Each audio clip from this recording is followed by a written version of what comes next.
Hi, welcome to the new video, and this is actually the last video of 2024. This year it hasn't been a lot of videos, but those that I made were kind of like I hope they were substantial, and those were the highlights, let's say, of the ideas and topics that my students were giving me or that I was thinking of, and I hope you will appreciate them. And I'm not entirely sure next year. Will it be more or less? I'm continuously working on several projects, so I'm super busy, but I want to keep this communication up. And every time that I feel I have a topic and I think it will be interesting for you, or like I said, somebody recommends me a topic, I will be happy to film. And without further ado, this video I will dedicate to one of my favorite movies of all time and the movie that I talk about so much with my friends and analyze and I always go back to it. Maybe I watch it like once every 2 or 3 months just for fun because it's very funny and it's kind of tragic at the same time. It's like it's dramatic. So the whole package. And when somebody asks me like, what is your favorite movie? A lot of the times I'm like, I have no idea. There's so many, but I always remember this one. And it's Blue Jasmine from the director Woody Allen. I have a funny story about Woody Allen actually, because in my screenwriting class, when the professor asked like, who's your favorite director, I was the only one who said Woody Allen, and at that time he was involved in this controversy. But I didn't think of it. I didn't think of it that way as a person. I thought of like his style of filming, which I still think today. I think his movies are so witty, and they have like a certain sense of artistry in them. So he has a special film language, and if you like it, you will like it. Movies like Annie Hall, and all the actors that he works with are amazing. So Blue Jasmine, I didn't expect anything from this movie. I remember I just watched it based on a recommendation by somebody. And immediately you recognize this style. You have jazz music, you have this very minimalistic intro. And I was like, okay, this is another Woody Allen story. But this one, I think it shined because of Cate Blanchett, the main actress. I think this role for every actor is like something you aspire to do. So in this movie, she's playing basically three different characters. She's playing herself from the past, she's playing herself in the present, and she's playing herself in the present, but mentally unstable. So it's very hard to like, I suppose, as an actor to switch between all of these states, and the way they made they made it amazing. They made it very believable, and I think, the way she played this mental instability is Oscar worthy. I think, yeah, she won the Oscar for it. So there you go. In a lot of Woody Allen movies, you will see that there are some parts that are missing in terms of like when you look at the other movies that are being filmed, his movies feel a little bit more old school and vintage. Even like the emotional scenes or the sex scenes, there is very little of that, and it's made in a very like funny way. So I kind of appreciate it's very fresh. It's different than anything I've seen before, and for a lot of times, all of those like scenes are not that important for the story. The directors put it there for the wow effect or whatever, but you can do without. So we follow, I'm not sure if this is a true story or if it's based on a book. I don't think so. I think this is his original screenplay.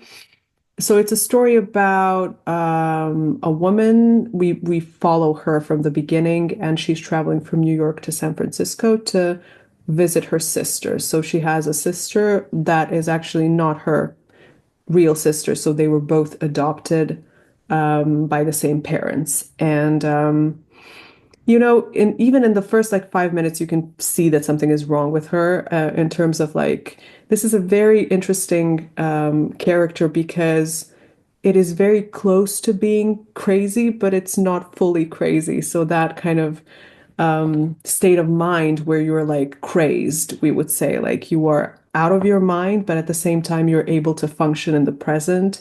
I don't think there's any other movie who portray like that state and that explains it so well. Like what happens when you have like a trauma happen to you and then you're recovering from it or trying to recover. So how do you cope? Like what do you do? And so Jasmine drinks, obviously, and she takes a lot of medication and she is trying to kind of stay afloat. But a lot of the times she sinks into this state of like between present and the past, I would say. So she comes to San Francisco. It's a very beautiful portrayal of San Francisco. If you love this city, you will like the way that Woody kind of showed some of the elements. And we find out that she's going to actually stay with her sister because she doesn't have any money.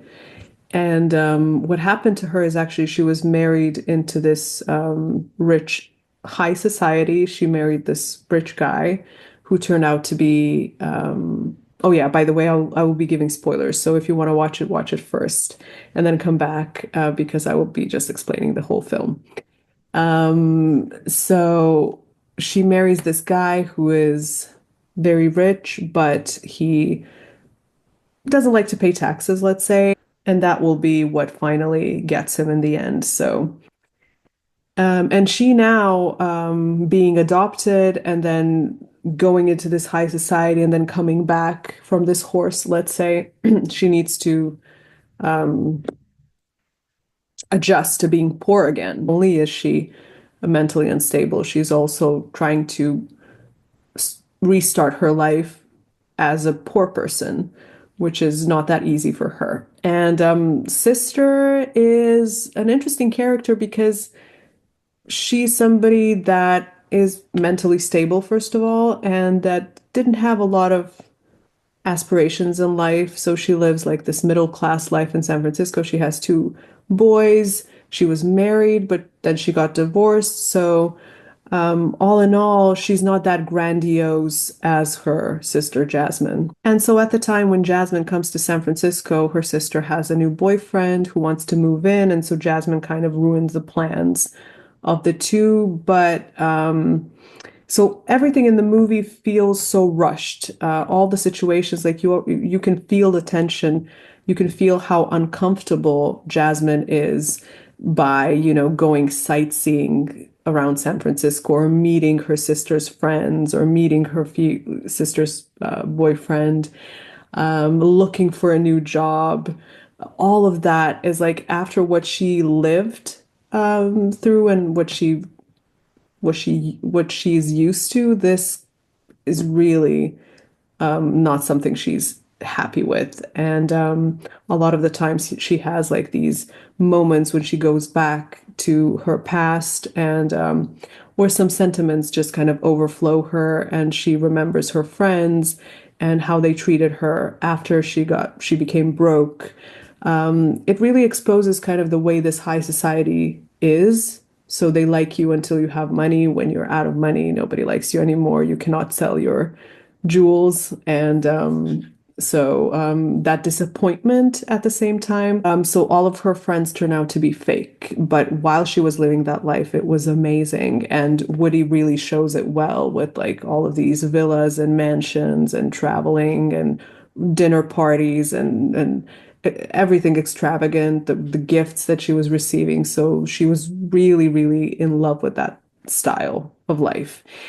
And then throughout the movie, we really wonder what happened. So, okay, you're rich and then suddenly you're poor, but why did you go crazy? Like what is the thing that made you, have a nervous breakdown? So in the movie, we're constantly going from the past to the present. And you can see that her husband is becoming more and more estranged from her in a way. He was having a lot of affairs with many, many different women, and she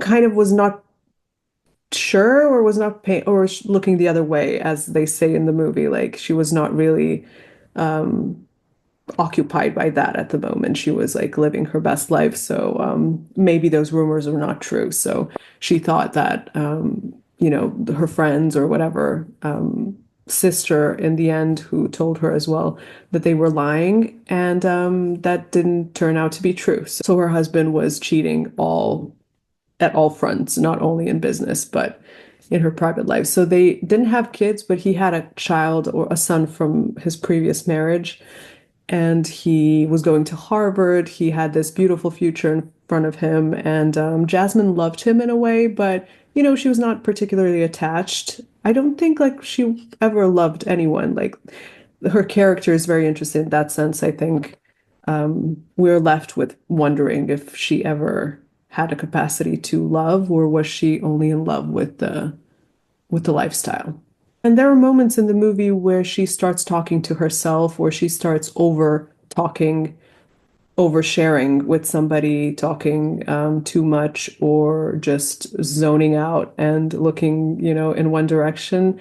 And as much as you in the beginning maybe don't like her because she's so shallow and, has a lot of these like negative traits that you wouldn't particularly like from your friend or your wife or your sister to have. I think in those moments we feel really, really sorry for her, and that's amazing about this movie because Woody made it feel like more relatable, and we were all compassionate. Yes, you are vague, and yes, you're mean, but oh my God, like, can you get it together? Like, what's going on? So there's a lot of those times when it's like a roller coaster where we see that she is almost succeeding, but then she sinks again. And so the whole movie is very dynamic. You want her to, start a new life and win in this battle, but it's very hard. Like it's going very gradually. And then there is a part of the movie where she meets because she want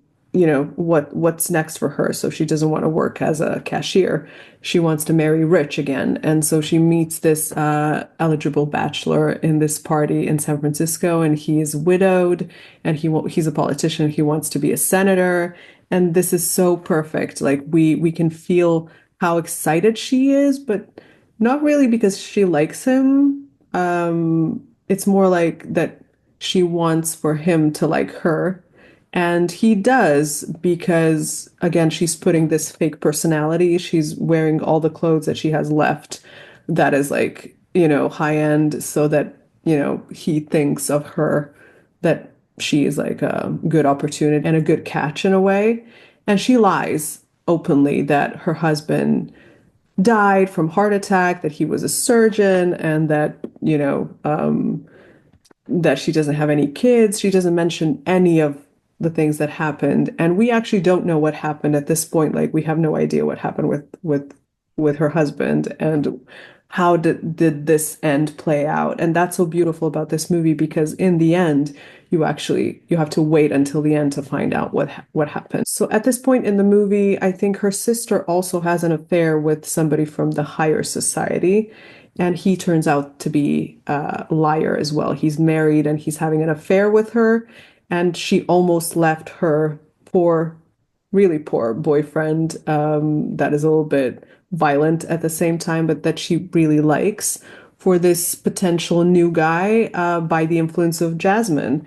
And it's so obvious that, it's not that she wants the best for her sister, it's just that she gives this advice to everyone, like, why settle when you can always have more? But in her example, having more was not good for her. So she cannot realize that maybe she should be more humble. At no point in this movie is she humble. That's like not the trait that she has. And there's one interesting scene when she's babysitting the kids of her sister, so her nephews, and she's talking about these things, what she went through in psychiatric hospital, and she's giving them some advice, and they're looking at her like in a way, this woman is out of her mind. Like they even like the kids see that she's not doing well. And also there is a lot of scenes where she's very drunk in the movie, so she's mixing some medication, some anti-anxiety medication, I think, with alcohol. And Kate Blanchett really, played these scenes wonderfully, like her facial expressions and the way she's, you know, acting, being out of it. It's very interesting to see. It's so funny, like I said, it's but tragic at the same time. And then towards the end, there is this scene where she is going to pick out her engagement ring with her new potential husband, now boyfriend, and they're going to, I think, Cartier or Tiffany's or something like that. And she meets in front of this jewelry, she meets her sister's ex-husband that we don't hear a lot. So we just know that he is the father of two boys and that he used to be married with her sister, but we don't know a lot about him. And he tells her that he's now living in Alaska and that he lost all his money and it's her husband's fault. And he also says that he saw her stepson, and he's also in San Francisco. And so at this point, the new fiance doesn't know anything about this. So he's been lied to the whole time, and he just realizes that this whole story about Jasmin was fake. And they have this argument in the car. If you watch the movie, you will see it. It's amazing. It's so funny, the way these two actors played it. And so Kate realizes once again that she blew everything. It's like she has these moments where she's like, it's my fault, I know, because I'm doing all of these things to myself because I want this better life. And she has this moment of like being aware of it. But it doesn't help. Like it's over for them. So she again lost this big chance to succeed in life again. And then we go back in time and we see that actually the reason why she's poor is because of her own decisions. So she decided to, when she found out that her husband was having an affair and that he wanted to move out and move to France with some like younger girl, she decided to call the FBI and tell everything about his tax frauds. And that's why he ended up in prison and he killed himself in the prison. So she's carrying this heavy burden of, you know, losing everything and also knowing that it's your fault. Technically, it's not all her fault because he did cheat, but the way she reacted, because he told her, I will take good care of her. I will take a good care of you. So her pride won in this situation and she ended up punishing him. So I think she wanted to punish him definitely and you can argue, is that okay or not? Is that justified? Like, what would you do in that situation? Probably. Would you think about like how to punish your partner, or would you think about how to save yourself? That's a question. So there are a lot of psychiatrists who are actually trying to identify what kind of disorder does Jasmin have. Is she just did she have a nervous breakdown and now she's slipping into being, crazy and neurotic, or was she sick before? And some of the psychiatrists say that she may have some personality type disorder, like narcissist or borderline personality disorder, I think, because of the way she reacted. So in her life, like everything is really black and white. She is either rich or poor. She's either with somebody or without somebody. So she's making these harsh decisions. And through the movie, we see that she really cannot take care of herself. Like when you look at her sister, who's living in different conditions and has been living, she, knows how to take care of herself. She knows how to, go to work and take care of her kids and do these basic things. But Jasmine, she knows how to do the extravagant things, but basic things, she doesn't have a clue how to. Or if she tries, she fails over and over again. So she doesn't have really this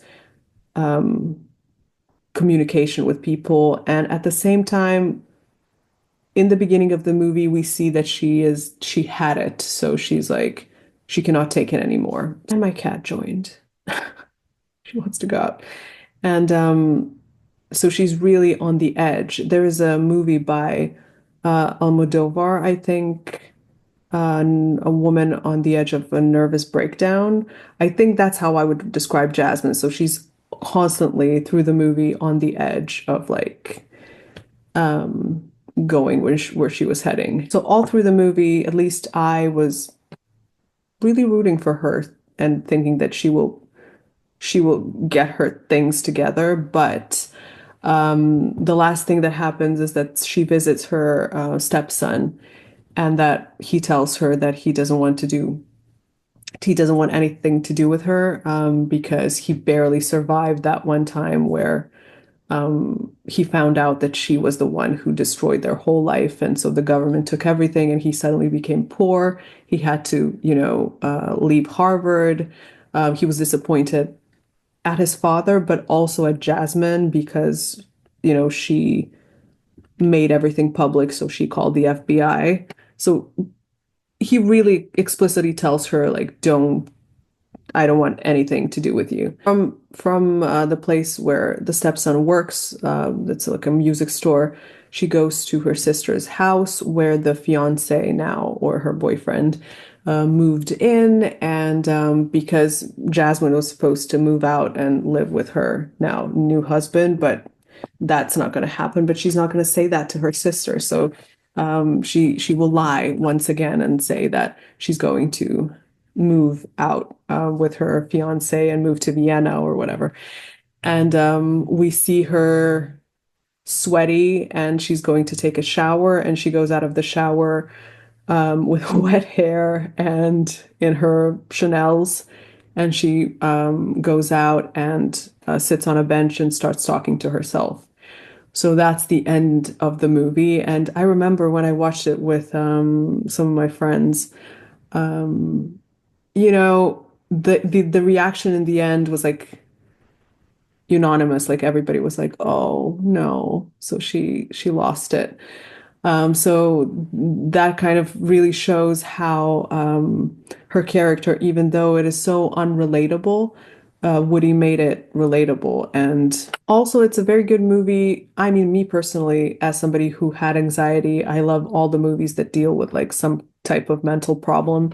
And this movie was really one of the good ones because there are some situations where you can a little bit relate with the character, but at the same time, you can also see how far they are. Like you can compare your state with the state of somebody else. Like that's why these movies are so good for healing in a way, and just this comic relief by making these things funny.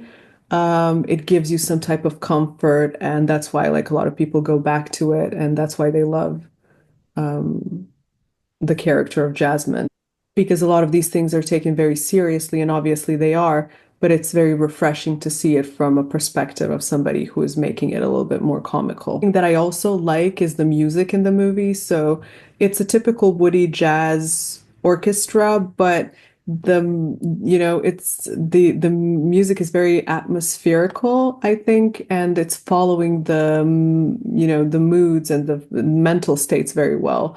So we can, when she is falling apart as a person, the music is also falling apart in a way. So it's like out of rhythm or it's very slowed down. So it's a very good correlation between music and this and her mental state. If you're somebody who's interested in drama or acting or directing, I think there's a lot of like Woody doesn't talk, I think, a lot about his process. He's very private when it comes to like filmmaking. But I think Kate Blanchett, she was talking about the process of constructing the character. I watched it a long time ago, so I don't remember exactly, but you can find it online.